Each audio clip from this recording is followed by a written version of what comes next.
नमस्कार, बहुत बहुत स्वागत है आपका। मैं हूं आपके साथ ऋतु ज्ञानवानी। आप देख रहे हैं न्यूज़ 18 का डिजिटल प्लेटफॉर्म। पाकिस्तान में एक बार फिर 1971 जैसे हालात बनते नजर आ रहे हैं।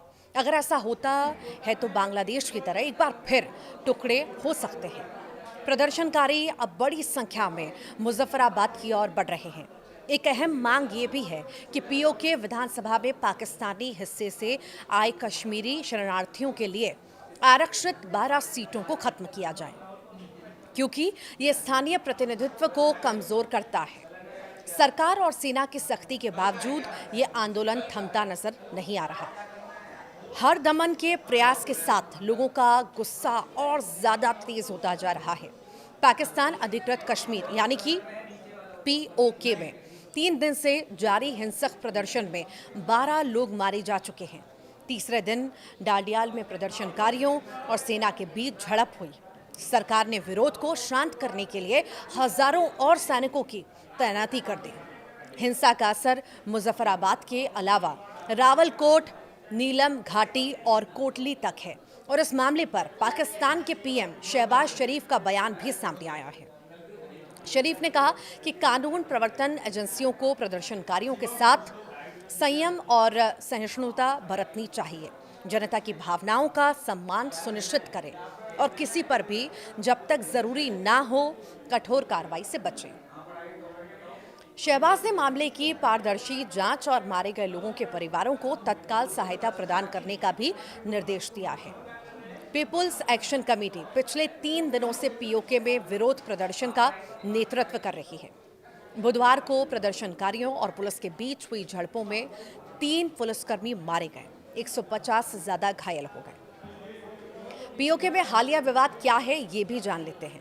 29 सितंबर 2025 को अवामी एक्शन कमेटी यानी एएसी के नेतृत्व में प्रदर्शनकारी बड़ी संख्या में सड़कों पर उतरे, अनिश्चितकालीन शटर डाउन और व्हील जाम हड़ताल का आह्वान किया। हजारों लोगों ने अवामी एक्शन कमेटी के नेतृत्व में प्रदर्शन किया, जिसमें आटे और बिजली पर सब्सिडी और कश्मीरी शरणार्थियों के लिए 12 आरक्षित विधानसभा सीटों को समाप्त करने की मांग की गई। पीओके में हिंसा क्यों भड़की हुई है ये भी आपको बता देते हैं। पीओके में हिंसा का मूल कारण गहरा आर्थिक और राजनीतिक असंतोष है। यहाँ के लोगों का आरोप है कि पाकिस्तान उनके संसाधनों का इस्तेमाल करता है, लेकिन बुनियादी अधिकारों से वंचित रखता है। मई 2024 में इसे लेकर प्रदर्शन भी हुए थे।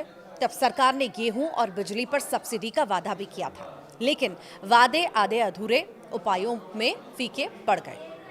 पाकिस्तानी सरकार पीओके से हाइड्रो पावर प्रोजेक्ट के जरिए अरबों रुपए कमाती है, लेकिन स्थानीय लोगों को सस्ती बिजली तक नहीं मिल पाती।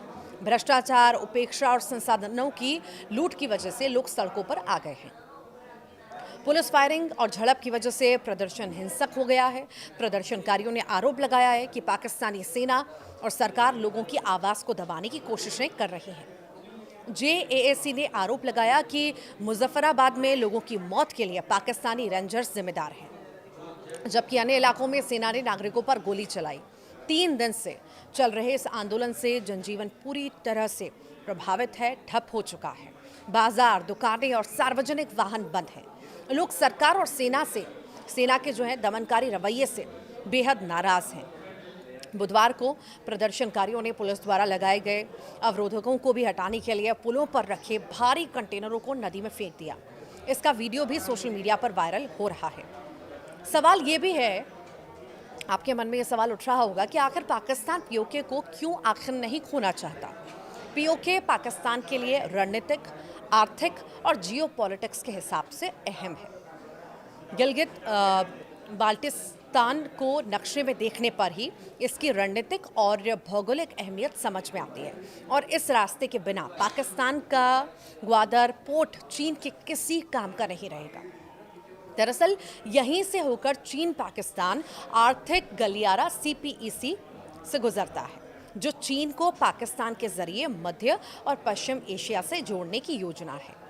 सीपीईसी में चीन ने करीब $62 अरब का निवेश भी किया है और ये चीन के पुराने सिल्क रोड को दोबारा शुरू करने की एक बड़ी योजना का हिस्सा भी है।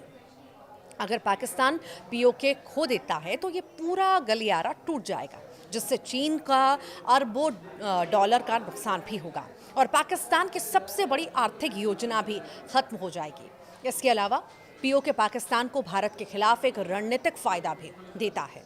इसीलिए पीओके सिर्फ एक जमीन का टुकड़ा नहीं है, बल्कि भारत और पाकिस्तान और चीन के लिए काफी ज्यादा अहम भी है। आपको ये जानकारी कैसी लगी?